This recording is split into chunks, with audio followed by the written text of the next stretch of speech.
Hi అండి, welcome to Lavanya's kitchen. ఈరోజు వీడియోలోకి వెళ్ళే ముందు చిన్న రిక్వెస్ట్ అండి. నా ఛానల్ని ఫస్ట్ టైం చూస్తున్నట్టయితే లైక్ చేయండి, షేర్ చేయండి, సబ్స్క్రైబ్ చేసుకోండి. పక్కనే ఉన్న గంట సింబల్ని యాక్టివేట్ చేసుకోండి. ఈరోజు మన రెసిపీ వచ్చి చంద్రకాంతలు అండి. ఇవి అమ్మవారికి ఎంతో ఇష్టమైన స్వీట్ రెసిపీ. ఇవి ప్రిపేర్ చేసుకోవడానికి ముందుగా ఒక బౌల్లోకి 1 కప్పు వరకు పెసరపప్పునైతే తీసుకోవాలి. ఫ్రై చేయాల్సిన అవసరం అయితే లేదండి. ఈ విధంగా వాటర్ని వేసుకొని ఒక 2 లేదా 3 సార్లు బాగా వాష్ చేసుకున్న తర్వాత ఈ విధంగా 2-3 సార్లు బాగా వాష్ చేసుకొని పప్పునైతే తీసుకోవాలి. ఇందులో మనం 2 లేదా 3 కప్పుల వరకు వాటర్ని వేసుకొని నానబెట్టుకోవాలి. పప్పు మునిగేంత వరకు వాటర్ని వేసుకొని నానబెట్టుకోవాలి.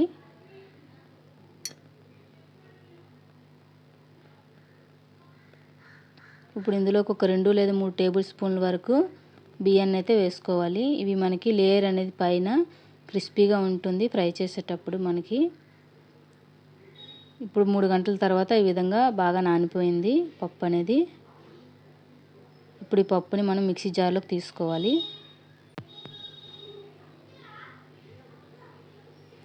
ఈ విధంగా మిక్సీ జార్లోకి పప్పు అంతా తీసుకోవాలి.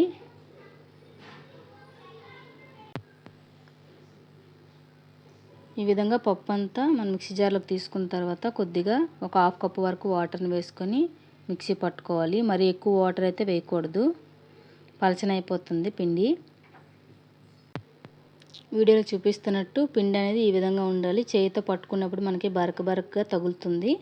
ఈ విధంగా మిక్సీ పట్టుకోవాలి. ఇప్పుడు స్టవ్ ఆన్ చేసుకొని ఒక కళాయి పెట్టుకొని ఒక 2 కప్పుల వరకు వాటర్ని అయితే తీసుకోవాలి. 1 కప్పు పప్పుకి 2 కప్పుల వాటర్ని తీసుకోవాలి. అలాగే ఇందులో కొబ్బరి తురుమును కూడా వేసుకోవాలి. మనకి తినేటప్పుడు చాలా బాగుంటుంది టేస్ట్ అనేది. 1/4 కప్పు లేదా 1/2 కప్పు వరకు మీరు కొబ్బరి తురుము వేసుకోవచ్చు. టేస్ట్ బాగుంటుంది. మీకు ఇందులో క్వాంటిటీ ఏమి ఉండదు. అలాగే షుగర్ అయితే 1 కప్పు అండ్ 1/4 కప్పు కూడా షుగర్ తీసుకున్నాను. 1 కప్పు పప్పుకి 1 కప్పు షుగర్ తీసుకున్నాను. అలాగే కొద్దిగా కొబ్బరి తురుము కూడా వేసుకున్నాం కాబట్టి దానికి తగ్గట్టు సేమ్ క్వాంటిటీలో 1/4 కప్పు వరకు షుగర్ని తీసుకున్నాను. షుగర్ అంతా బాగా కరిగేంత వరకు కరిగించుకోవాలి. ఇందులో 1 టేబుల్ స్పూన్ వరకు యాలకుల పొడిని, అలాగే 1 టేబుల్ స్పూన్ వరకు నెయ్యిని కూడా వేసుకొని బాగా మరిగించుకోవాలి. అలాగే కొద్దిగా సాల్ట్ని కూడా వేసుకోవాలి. స్వీట్లో సాల్ట్ వేసుకుంటే మనకి చప్పగా కాకుండా స్వీట్ అనేది చాలా టేస్ట్గా ఉంటుంది. ఇప్పుడు షుగర్ అంతా బాగా కరిగిన తర్వాత చేతికి అంటుకునే విధంగా షుగర్ అనేది ఉండాలి మనకి. కొద్దిగా బంకగా ఉంటే మనకి స్వీట్ అనేది చాలా బాగా వస్తుంది. ఇప్పుడు ఈ టైంలో మనం ఈ పప్పు మిశ్రమాన్ని ఇందులో వేసుకోవాలి. మనం వేసుకునేటప్పుడు కలుపుతూనే ఉండాలి, ఆపకుండా. వండ కట్టేస్తుంది లేకపోతే. ఈ విధంగా అదే మీడియం ఫ్లేమ్లో పెట్టుకుంటే అదే విధంగా కలుపుకుంటూనే ఉండాలి.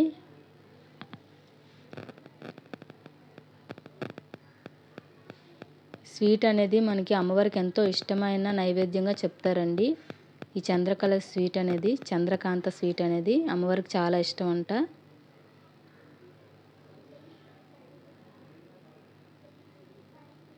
ఈ విధంగా దగ్గర పడే వరకు కలుపుకున్న తర్వాత 1 టేబుల్ స్పూన్ వరకు నెయ్యిని వేసుకోవాలి.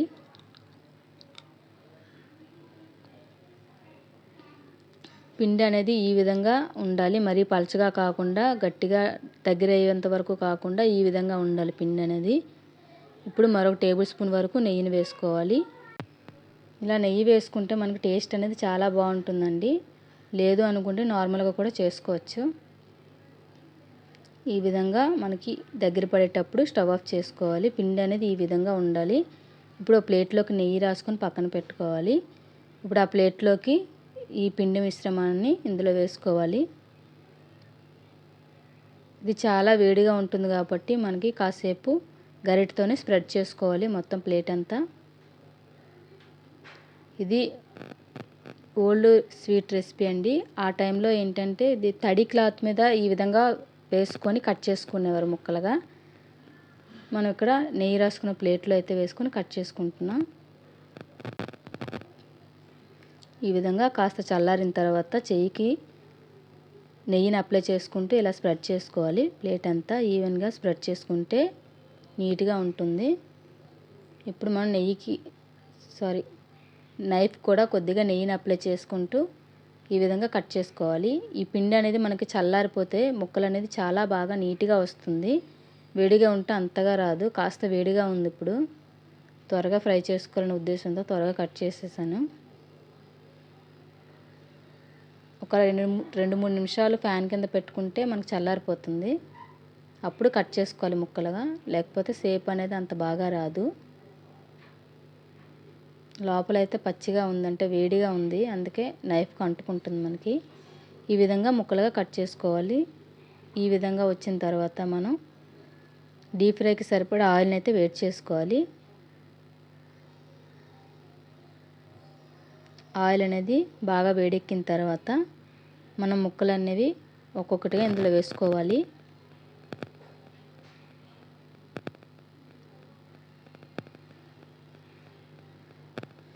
మీడియం ఫ్లేమ్లో పెట్టుకుంటూ ఫ్రై చేసుకోవాలి. హై ఫ్లేమ్లో పెట్టుకుంటే మాడిపోతుంది.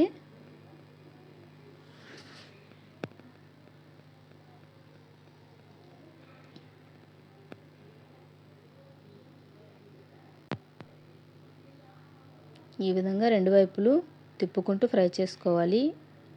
లైట్గా ఫ్రై అయ్యేటప్పుడు ఇలా రెండు వైపులు తిప్పుకోవాలి.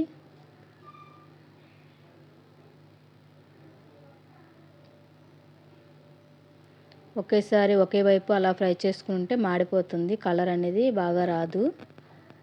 ఇవి త్వరగా మాడిపోతుంది. పప్పుతో చేసుకున్నాం కాబట్టి మనకి త్వరగా మాడిపోయే అవకాశం ఉంది. అందుకని రెండు వైపులా చూసుకుంటూ ఫ్రై చేసుకోవాలి. ఈ విధంగా గోల్డెన్ కలర్ వచ్చే వరకు ఫ్రై చేసుకున్న తర్వాత మనం ఒక్కొక్కటిగా తీసుకోవాలి. లేదంటే మనం ఒక జాలి గరిటె తీసుకొని అందులో వేసుకుంటూ తీసేసుకోవాలి.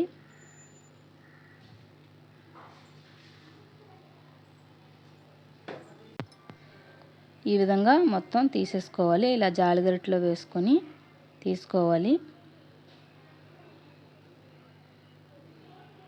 ఇంతేనండి, మనకు అమ్మవారికి ఎంతో ఇష్టమైన నైవేద్యం చంద్రకాంతలు స్వీట్ రెడీ అయిపోయినట్టే. నచ్చితే లైక్ చేయండి, షేర్ చేయండి, సబ్స్క్రైబ్ చేసుకోండి. Thanks for watching.